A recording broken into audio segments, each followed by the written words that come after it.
Hey Laura. Hello. Sorry, So we haven't really seen each other today, have we? No, we've all been really busy. So yeah, how was your day? Good.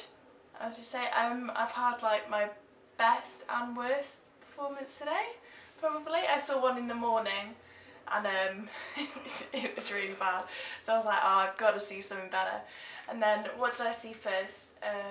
After that, I saw Who's Afraid of Rachel Roberts. What did you think? It was really good. Yeah. And because I wasn't sure, because I'm not usually a fan of one woman, one man shows. Yeah. So I was a bit like skeptical, but she was so good. Oh really? Yeah, no, she's a really good actress. She's really strong, and I just didn't expect it to be like that. She was so funny and like really fearless. Yeah. And like, because a lot of this Rachel woman was really like foul mouthed and Yeah. like she was clean off, but it was really good and she played it really well. Like it wasn't, she didn't do all like the foul mouth things like really over the top. It was just really well done. So she was that was a really good performance. That was cool. Then I went to see Chalk Farm. Oh, what was that like? Disappointing. Oh really? Yeah. I didn't. That's why I didn't come. I didn't really think it like it would be. Because I heard about it. A couple of people told me about it, so I was quite excited because I found like the whole things with the London bombing, not Yeah, the that was it. the London riot. Sorry, like a really horrible time. Yeah. I thought, oh, there's got to be a strong story out of that. Yeah. And so I think I had like higher expectations because it had that kind of backing. If you ever get the chance, I would recommend going to see their new play. There's Well, the same company. There's a company called Wardrobe Ensemble, and they did a play called Riot.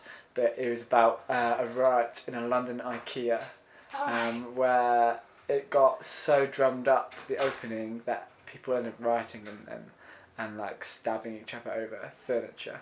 It's crazy. True? Yeah. Oh my God. And then made the most like amazing play out of it. But they got a play this year called 33, which is about the miners who in Cuba. I know which one you mean though. The ones that got stuck. It was Cuba. I can't remember. Yeah, sorry. Tangent. Carry on. Yeah. So, I think I was just built up for like some, because that kind of thing, when you've got something like the London riots, you think, oh, this is going to be a really good story. And the characters were great in it. There was two characters, Mum and the boy. And the characters were really great. They were really believable, really funny. But the storyline just didn't really take them anywhere. It was really like mellow storyline for the topic. Tends to do. So it was just a bit like, oh right, okay. And it was well done. It was well staged, and like the way it was written was really good. It's just the story would like let it down, I think. So I had a dip, and then I just saw possibly my favourite thing of the Fringe. I'm still buzzing from it. It's really good. Really? It was Dr. Frankenstein's Travelling Freak Show by Tin Shed Theatre. And Newport based, aren't they? Yeah. Oh, I think so. Yeah, they are. It was crazy. Really? It was so good, and it was in this really small theatre space. So, and I came in like a couple of minutes late, so I was terrified because they were crazy, and they come up to the audience, and like when I came in, there was such a high level of energy. Yeah. Like the guy who was the lead guy, but all of them were clean off. Yeah. They were nuts, and I thought surely they're not going to be able to keep this up for like the whole thing, and they really did. And all the characters in it, so I could go on for hours now. All the characters that were like just physically everything. What happens? Just like What's it spot about? on. It's about you know, like the Frankenstein story. Yeah. But it's this travelling freak show. Yeah. Are recreating this story with Frankenstein and making him recreate it all the time. So we're in the audience of this freak show, and then they're making Frankenstein recreate this thing, and then and just the people in the freak show and the characters. I don't know how they made the characters, but they're just so funny. They're just I could go on about it all day. I have to go see that then. Yeah, you really have to see it. Yeah. So I could recommend anything so far. Definitely Bradley Manning. Yeah. Because nothing's going to top that. But my my favourite so far is probably that. It was awesome. That's cool. Yeah, I'm still buzzing from it. It's cool. What about you? Oh, go on then. I had an interesting day. Hang on. I'm just going to move my... So, I went, because I read Matt Ball's blog, so I went down to, I can't remember what the theatre's called now. I want to say it's called Out of the Blue, but it's really not. Is it the one you told me about? No, different one. But I went all the way down there, because I thought there was a show on, but it's not until the 16th, until they start doing their programme, and that's all the way down in Leith. And then I kept getting really confused over times. I went to go see some Free Fringe stuff because I really wanted to. I want to go see a bunch more. What was the show that I said I wanted to go see because I keep getting it wrong? That you want to go and see? Oh no, I want to go see. The one I went to go see was, isn't it? This ain't Betty or Betty. Oh, the Bette Davis. Betty Davis ain't something. Oh, Bette Davis ain't for pussies. If I just made that up. Sissies. Yeah. It was great. Yeah, that was really cool. Yeah, that was really, really good. And then... Was that your first Free Fringe? No, I've seen Rob Orton. But like, I was trying to catch more Free Fringe today, but then at certain times there's loads on, and at certain times there's just not. It's really irritating, actually. It's been a really funny year for that. And I went to go see... I must have saw something after that, but I can't tell you what it was. I'm sure it'll come back to me. The big one today that I went to go see was The Trench by L'Enfance Terrible. It was probably the worst show I've seen. And what's annoying is it wasn't bad, it was trash. That's how I'm describing it.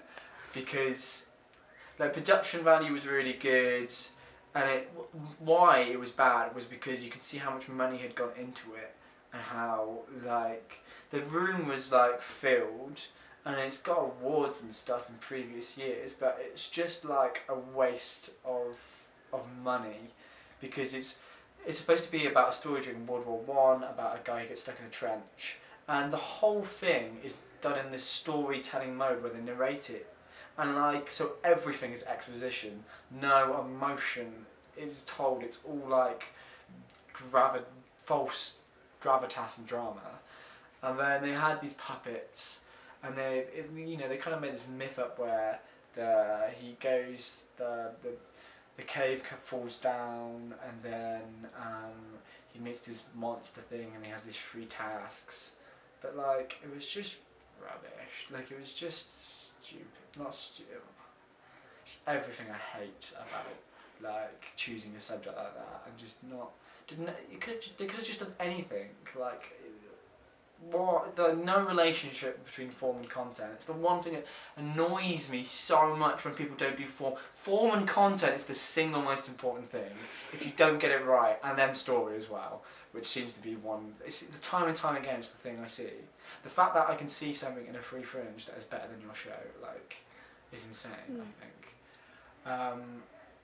So yeah. So I feel quite strongly about that. Then I went up to Summer Hall, and I saw... Oh, this is the one you were telling me about? Yeah. Is that the programme? Yeah, so I'm basically going to camp out there over the next couple of days now, because it just seems to have all of the actual good theatre. And I saw this, which was La Poème by Crying Out Loud. And it was only 35 minutes long, but it was mental. It was like the weirdest thing I've seen in a while, but I loved it. What kind of style was it? So she is a ventriloquist, juggler and contortionist. So she didn't really do any ventriloquism or contortionism. She did do a little bit of juggling. So like, she came on, and then she did this thing with like, she was pulling out eggs from her mouth.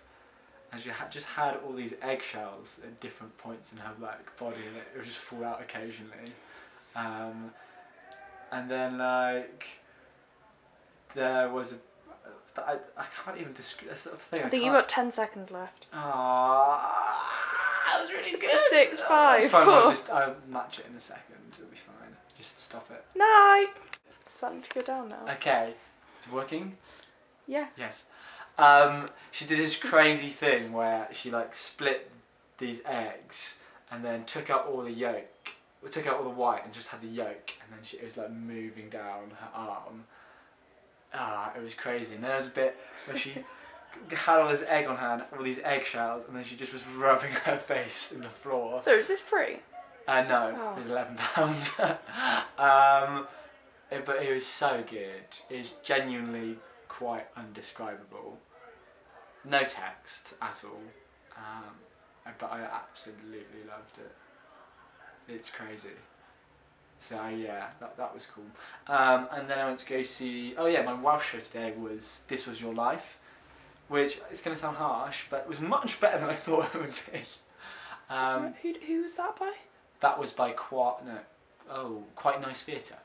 It was really good. It had Sam. Oh man, I want to say his last name's Harding, but I don't think it is. I want to say it's Harding, and I should know because I know him really well. Is it Sam Harding?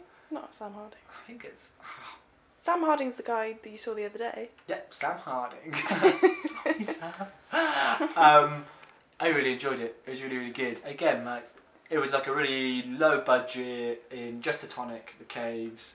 This really fun musical about a guy and he's died, and he's kind of like on a game show, but we're the audience, and then like of the game show, and it's kind of it's like he's in purgatory or whatever, and like we see moments from his life, and we have to decide whether or not he goes to heaven or hell. But I loved it. I loved the execution of the concept. Could the audience potentially change it? At the end, we could say heaven or hell.